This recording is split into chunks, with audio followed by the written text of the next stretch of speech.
நீங்கள் பார்த்து கொண்டிருப்பது நியூஸ் 21 செய்திகள். தமிழ்நாடு செய்திகளை உடனுக்குடன் தெரிந்து கொள்ள நியூஸ் 21 செய்திகளை பாருங்கள். புதுச்சேரி போக்குவரத்து துறை அலுவலகத்தில் மின்கசிவு காரணமாக திடீரென தீ விபத்து ஏற்பட்ட நிலையில் தீயணைப்பு துறையினர் தண்ணீரை பீய்ச்சி அடித்து தீயை கட்டுக்குள் கொண்டு வந்ததால் அசம்பாவிதங்கள் தவிர்க்கப்பட்டது.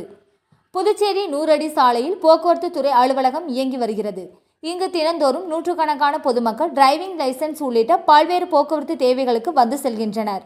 வேலை நாட்களான இன்று வழக்கம் போல் அலுவலகம் பரபரப்பாக காணப்பட்ட நிலையில் திடீரென அலுவலக கூட்டரங்கில் உள்ள ஏசியில் ஏற்பட்ட கோளாறு காரணமாக மின்கசிவு ஏற்பட்டு தீ விபத்து ஏற்பட்ட நிலையில் ஏசி முழுவதுமாக தீப்பற்றி எரிந்தது.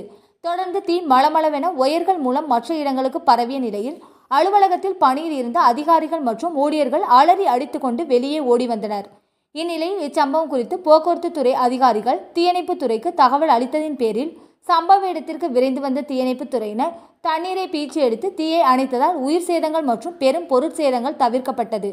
மேலும் திடீரென ஏற்பட்ட தீ விபத்து குறித்து தீயணைப்பு துறை அதிகாரிகள் விசாரணை மேற்கொண்டு வருகின்றனர். போக்குவரத்து துறை அலுவலகத்தில் திடீரென ஏற்பட்ட தீ விபத்து காரணமாக அப்பகுதியில் பெரும் பரபரப்பு ஏற்பட்டது. நியூஸ் 21 செய்திகளுக்காக முருகானந்தம்.